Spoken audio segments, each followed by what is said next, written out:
Chained to the loan, principles climate, eating marrow from bone. Welcome to the Teach, to Lead, and Expire podcast, father-son podcast, where Jordan and his son dive into real talk about family, legacy, and the challenges shaping men's lives today. From personal reflections on the changing climate, both in the world and in society today, to candid father-son conversations that explore how values, resilience, and intentional living can shape the future for generations to come. This episode isn't just about looking back, it's about building forward with humor, honesty, and a few surprising tangents. The conversations always lay the foundation for what it means to create a lasting legacy in health, wealth, and relationships. So sit back and relax as Jordan and his son take us back through a personal experience with technology and its impact on health and wealth. Yeah.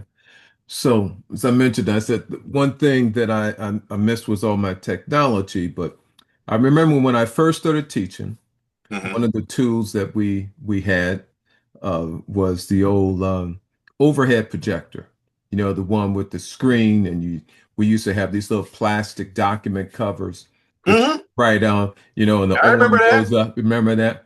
So that was the first thing.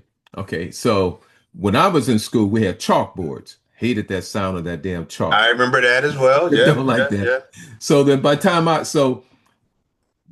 I get back at the classroom at 50, everything they had whiteboards. So you needed to have your markers. Okay. Then they had overhead projectors. And those are the things that were there. I remember my first copy machine was in the Marines, and before then we were using this mimeograph paper, where it was the ink, and you would have the corporal would actually be typing this stuff on this mimeograph paper. And when the colonel wanted to do edits, and it was on page 37, and he's on page 15, he would have to redo it, everything else behind it, and redo it all, And I remember reporting into New Orleans, and they had brand new computers that got shipped out by headquarters of the Marine Corps, and they were sitting in the corner. And the reason they were sitting in the corner, because you had the old sergeant major was used to the mimeograph and the old thing, and he didn't want anything to do with that damn computer. And so I remember that the corporal, no, it was a PFC. He came out, PFC Jones. He came out. He was so pissed because the colonel had made 3 or 4 changes, and he had to retype over all these pages. And I said, and the computer was in there. Okay, I said, Sergeant Major, aren't you going to open that up? He said, no, I ain't going to be dealing with that damn old new technology junk. I said, well, do you mind if I go ahead and take it and try to figure it out? He said, Skipper, you go ahead and do whatever you want to do. And I said, okay. So I said, Lance Corporal, pick up that box and bring it to my office. He brought it to my office. I go in and unpack it. So this is the early days before computers. This was the first computer hitting the Marine Corps unit. Like the first person computers. Yeah. I got it, open it up, and everything else started rocking and rolling because I was taught how to program. That was the one thing I was going back when I was in Annapolis in 1972. They had us take computer programming, basic programming. And I kept on saying, why in the heck you up here having us program into this teletype machine for a computer that's big as part of the football field? And you got us on this. When are we ever going to do it? When I went out to the fleet, went into the Combat Information Center, there's the technology that was there. Okay, so I saw all that technology. So I wound up opening up because I knew how to program. Got in there in the case. I opened up DBase, love DBase, so I can learn how to do as far as database. And then I opened up the word processor and everything else, and I started doing it. I went to the PFC. He says, how many times have you had to go ahead and retype stuff in here in the last month? He says, I hate it. It sucks. I mean, they can't make up their damn mind. Right. I said, okay, I tell you what. I said, but I'm going to share with you a secret. I said, but you can't tell the sergeant major. He said, okay, what you got? What you got, Skip? I said, I'm going to show you something new. Okay. So let's go ahead and take your document. Okay. Let's go ahead and take the document. Okay. We go ahead and started typing it. All right. So now go ahead and make the changes. You got the changes and stuff? He said, yeah, I did. He said, all right, now let's go ahead. Here, this thing over here is called a printer.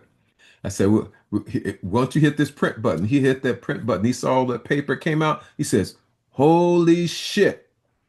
He said, holy shit. Where in the fuck did that come from?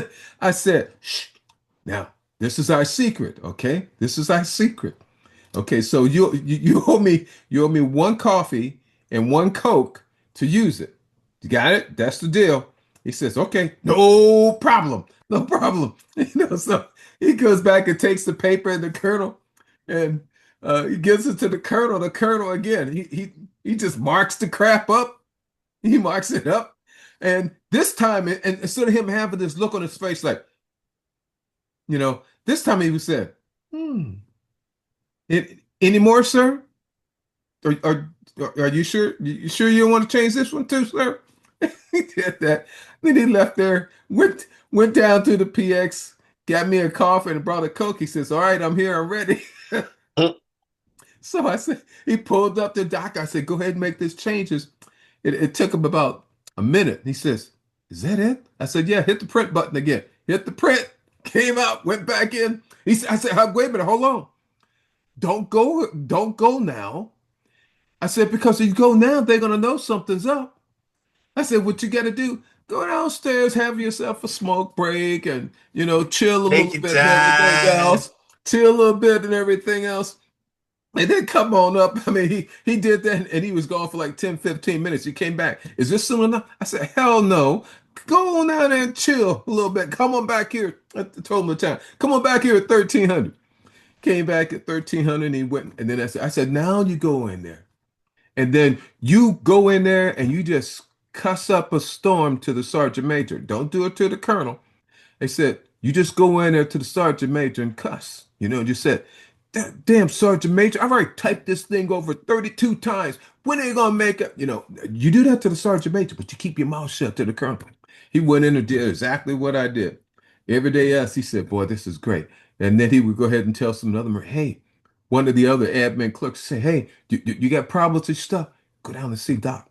I mean, he didn't say Doc. They said, go down and see the skipper. Oh, man. So that was the old age of technology and stuff. But thank God for computers because I have always been ahead of my peers as a result of it because I was one of the first programmers, Right. programming DBase. When I went to Okinawa, my first computer that I bought, and I bought it in Japan and was equivalent of roughly $1,300. And that's when the hard drive or the storage was a cassette tape, which ain't nobody seeing those no more. Okay. It was a cassette tape. That was the memory. So it would store the data on there sequentially. And so when it wanted to retrieve it, it would have to rewind to go all the way back. So it was slow as heck. Then I had a trash 80 that was a 5 1/4 floppy. Then I Okay. went to the 3 1/2 floppy. Then we Okay. went to that CDs, all those things. That's that generational thing. So Shoot.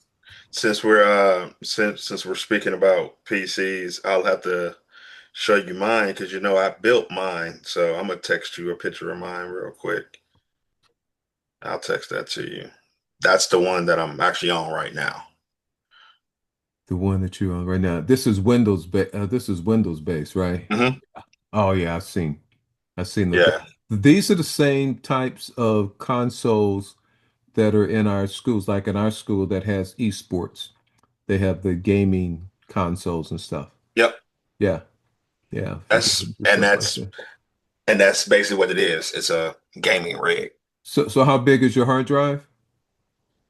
Uh 2 terabytes. About 2 terabytes. Yeah. Mhm. And the processing speed, RAM, I got a full 64 gigs of RAM, and 64. Okay. I'm running I got an i7 Okay.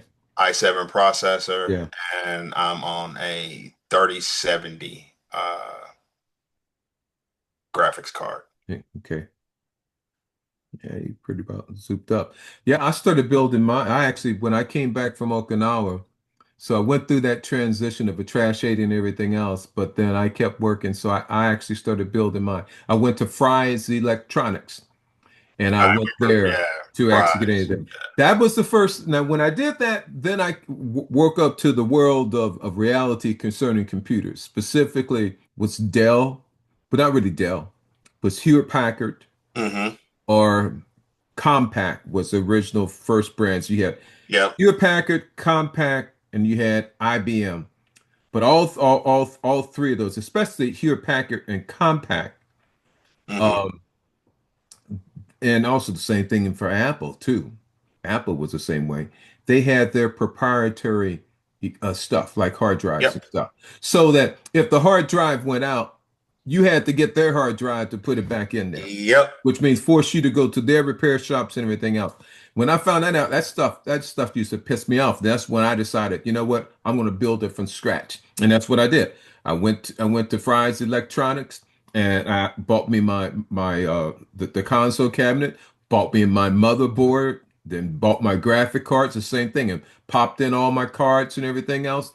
And I loved it because then I understood more of what was going on inside the computer and stuff. So that's where I started at. And that experience helped when I did go into teaching at age 50. Of course, I'd already been using the computers and stuff for a while, but I knew more than the average teachers. They were used to just seeing what I call the GUI or the graphic user interface. That's what they were only used to. So when the tech would come over and they would ask me for IP, most of them on the computers, they would have to, they did a script so the IP would show up in the bottom right hand corner. Mm-hmm. And I didn't do the guy asked me for the IP. He came in to help me, but it wasn't on my screen. This was before that. And he says, "What's your IP address?" Normally it was taped somewhere, but there was no paper. Right. I said, "Oh, no worry about it." I go down and go to a command prompt and hit the backsplash and put IP config and hit return. I said, "What do you want? You want the gateway or whatever?" He looked at it and said, "What did you do?" I said, "You asked me for the IP address." I said, "I've been programming since 72." And he says, "Holy wow." That got me a good stead with the IT because anytime I wanted something, they would give me more. My computer was always, as a teacher, my computer was always matching, if not faster or more storage or anything else than the administrators' computers and stuff. So that was all good. So that was good. Well, see now I'm seeing so the same things we went through that I didn't know. You wind up getting involved with computers. You wind up building your own. Yeah, that's actually how I had got my job for Apple there. Okay. I Oh, was that's right. I remember you were yeah, doing support, tech support, right? yeah, I was Yeah. doing tech support for freaking Apple because they actually came to our school to just talk to us. Hmm. And my teacher, decided to have a conversation with the guy about my progress in school and everything else. And the guy was like, "Hey, I know you're not finished yet, but when you're, what I'm saying, once you graduate, you want a job?" And I was just like, "Sure." And Yeah. and so I and so while I was finishing up my computer support program that I took, learn how to build computers and everything else. I was also uh, in freaking class to be a freaking iOS support All right. as well for iPod, iPhones, iPads. This was years ago. And then, but it was awesome because from there I was able to learn and move into workforce management, and I went to go and do some other things as far as call centers go and everything else. So, Right. Yeah. So you mentioned about the job. You mhm. said that you would like to move into something else. I've been contemplating it and thinking it. Mhm. It's one of those situations where I'm starting to feel a little bit stagnant, being here for a couple of years now, as they say. I'm pretty much capped out where I'm at, and I knew that. I knew this is one of those situations that, for the sake of convenience, I took this job. I knew that my resume and my background well surpassed what I've been doing the past couple of Right. years.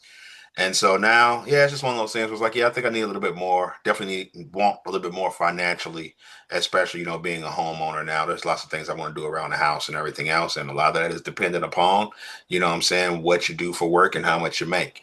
Right. So, Sure does. Sure does. For and sure. I also know that that still allows my wife the freedom to continue to be a hairstylist on her own and be an independent one and not have to necessarily work for a big company or anything of that nature, which allows her to be around the house for the kids and still be able to have that balance in our family life that's so critical. Right.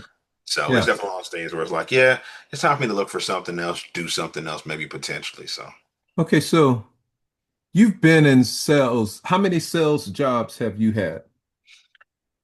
oh shoot, I have Yeah. done Yeah. some kind of sales, or I've pretty much been, once I got tired of the law enforcement and security work, I've pretty much been doing sales and customer service work ever since. Right.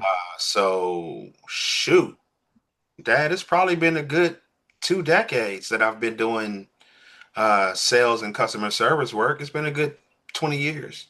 Well, do you consider customer service work to be sales? Yes, I do. Uh, Okay. so the reason why I say that Yeah. is Why do you say because the that? way that I do sales is from a more customer service standpoint than just a brass tacks numbers and numbers. Okay. Or like, okay, this is what you want, this is what I'm going to give you. Whereas, like, I will give you an example.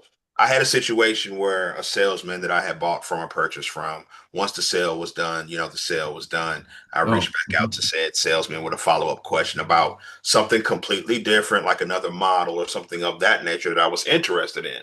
Hmm. Never heard back from him, never got anything back. So after that happened to me, I decided that I was going to change the dynamic as how I went about handling my customers. It didn't matter the product, didn't matter the industry. The way that I deal with sales was I wasn't a salesman. I was a matchmaker in a sense. It was my job to match you to whatever product it was that your heart truly desired. Okay. And so that's why I say I roll it all into one because there is no other salesman like me, period, point blank.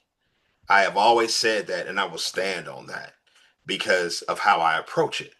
So if I approach something from the standpoint of it's not going to break my bank, it's not going to make a difference to my family, whether or not I make this sale or this deal. What matters to me is that you are truly happy, you are truly satisfied. Because if you were truly happy and you were truly satisfied, I could have sold you a paperclip. It doesn't matter. You're going to tell your friends. You're going to tell your family. You're going to tell your coworkers because I created an experience. I gave you something memorable. I gave you something that no other person that has ever given you something that you wanted to purchase has given you. And that is, I made you feel like a human being for that transaction. I made you understand that your needs and your wants mattered more than my paycheck. And that is something that a lot of salesmen don't understand and can't do. So many have commission breath. So many make it seem like it doesn't matter that you came in the door that day. All that matters is you signing on the dotted line so they can go and celebrate. So, question for you. So, when you were doing car sales, what was the structure? Let me explain what my structure was when I was doing car sales. I'm curious to see how things have changed because I got out of car sales in 1990, about 1995, 1996 was when I got done with car sales. So I had done Cadillacs. I had started out with Toyotas. I did some I didn't do Hyundai.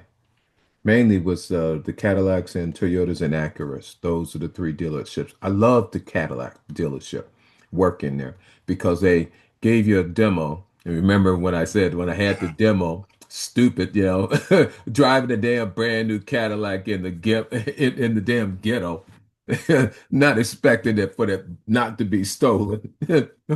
But so they had two things. Normally, and I just use an example.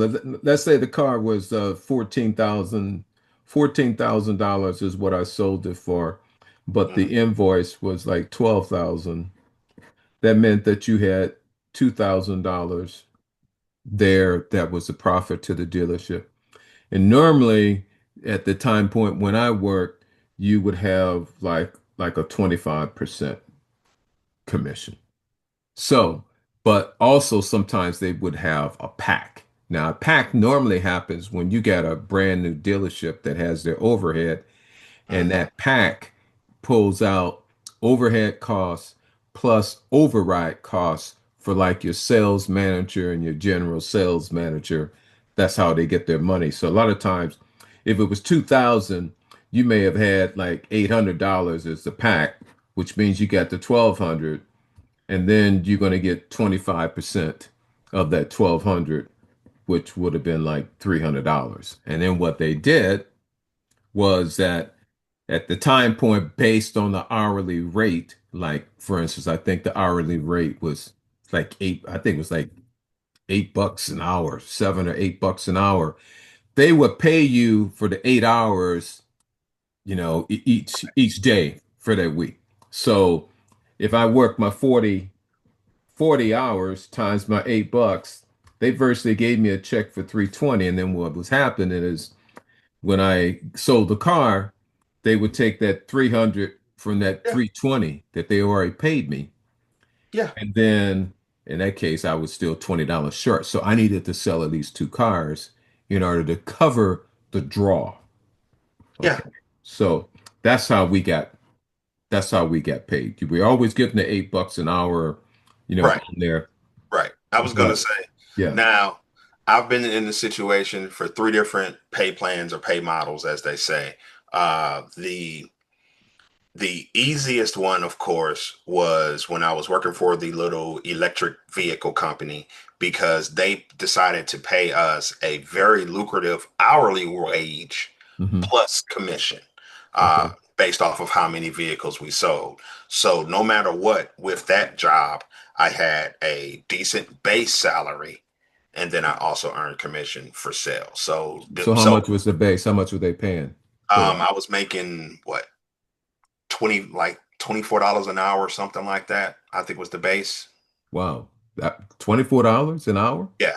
Like I Wow. Okay. said, remember this electrical vehicle company went bankrupt. Remember that. Oh, Uh, okay. No, that's the reason why somebody didn't count.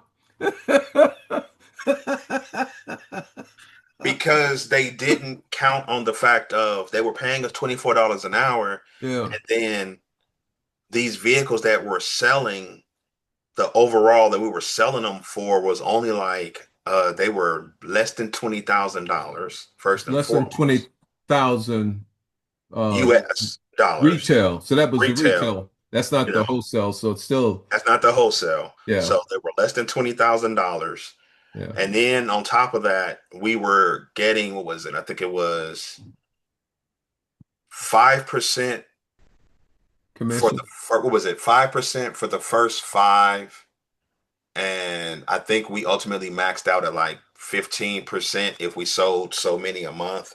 Like it was Oh, like okay. So you're getting it was like 5% tiered after up to after so five many cars. cars. Yeah, And right. then And when you then after so sold many of them, six then to another 10, 10, then it may have then it been was 15. Right. You know what I'm 7%. saying? Okay. All It right. like So capped out like that. so then And what's the most so cars? So what's the most of those cars that you sell in a month? I mean for yourself personally, that you were 35.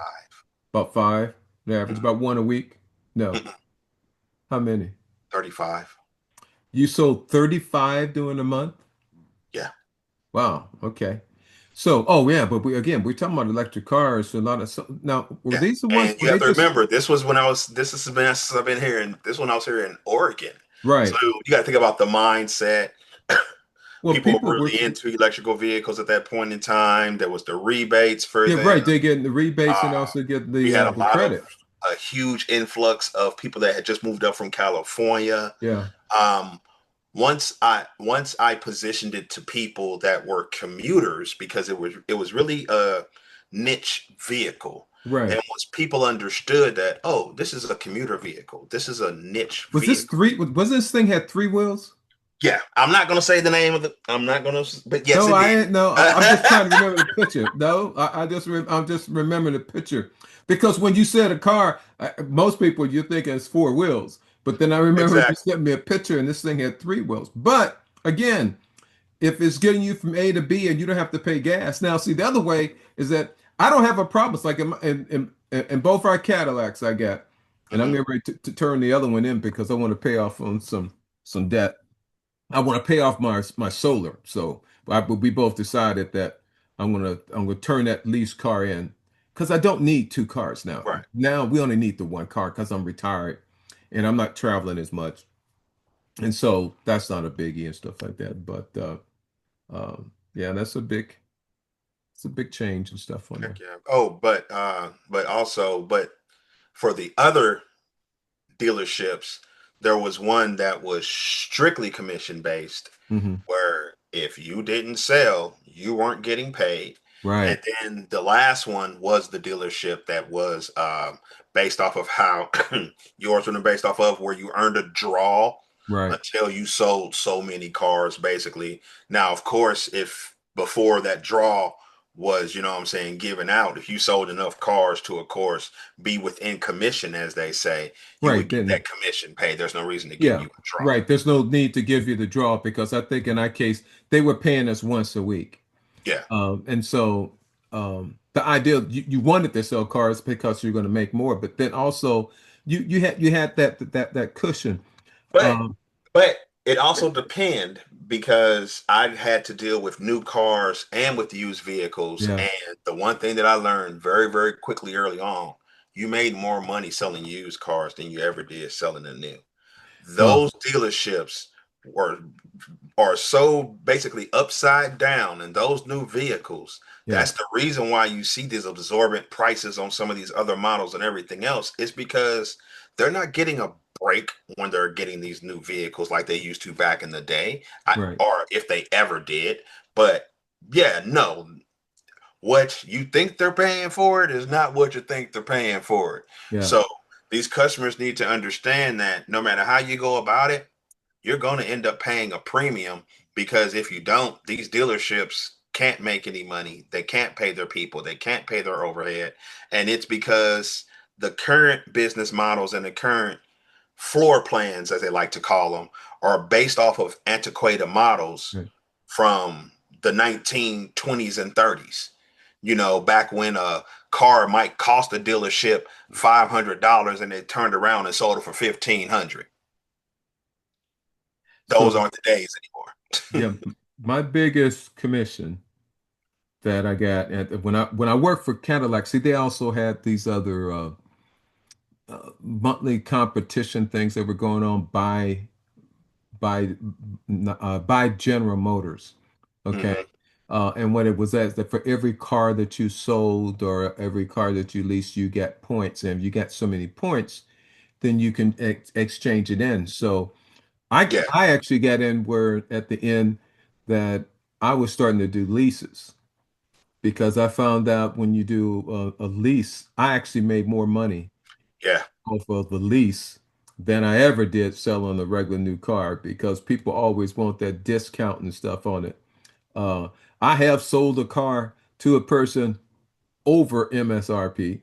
You know, uh, Oh yeah. I've done that. Uh, uh, Yeah. s- The old tax thing. You say, "Oh, we're gonna." Selling Dodges. I Yeah, myself have done that as well. yeah. Because remember, I used to People sell only, Dodges and Jeeps. yeah, So because yeah, they're only concerned I've done about their monthly payment. They don't care what the interest rate is. They don't care what the interest rate. They don't care how long they're paying for it. They that. only care how much that monthly payment. So when you find that, because I used to have the old T square, all those different formats, Mhm. the little T square, and if they put how much amount of money they're going to do for down payment, and if I get that payment, They're just marching right up into the Right up in the F finance. and I. Right And up then in the finance. the F and I is going in there, and that's F and that's I. right. That was the other part of money, because we used to make up we would also make either 1 or 2% off the back end. So something like that. I think it was like it was small. It was like 1%. But that's where the finance guy made his money. The finance guy always made his money on the back end and also selling stuff like the extra extended package, warranty, the chrome packets, the gold packets. This pack here, this pack there. Well, you know, for just an extra small fee, we'll take care of your we're gonna take care of you. 15 oil change. It's only $30 a month. It's only $30 a month. You won't even miss it. Peace of mind. That's what, 2 pumpkin spice lattes. Yeah. And then you forget to pick up the calculator and multiply that 30 times 72. Well,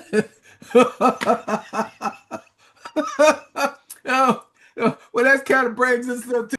Thank you for listening to Teach, Lead, and Expire, the Father-Son podcast, where Jordan and his son dive into real talk about family, legacy, and the challenges shaping men's lives today. From personal reflections on their changing climate, both in the world and in society, to candid father-son conversations, they explore how values, resilience, and intentional living can shape the future for generations to come. It's been a pleasure. Looking forward to seeing you on the next episode as we continue to explore how we got screwed just because we didn't have those discussions at the kitchen table. Until next time, this is Dr. Smith, so go ahead and just relax and enjoy the rest of the day. See you on the next episode. Subsidized saving, now just a pause, while the principal grows with predatory claws. They say it's the key to the sky, but they never teach you how to fly. Why buy a lock just to lose the key? Why trade you for a debt decree? Public service, they call it grace, but it's a lifetime race, a paper chase. The student loan trap, no cap collapse, and pay interest so the balance snaps. Subsidized lines, the wait don't pay. 25 years the debt parade. Golden chains in a velvet box, promises wrapped in paradox. They say they'll dream, they pay the toll. A guilty case to steal your soul. Facts of forms and a dotted line. They say it's yours, but it's never mine. Math they skip, but the bills on time. The numbers climb, the mountains blind. They say it's the key to the sky, but they never teach you how to fly. Why buy the lock just to lose the key? Why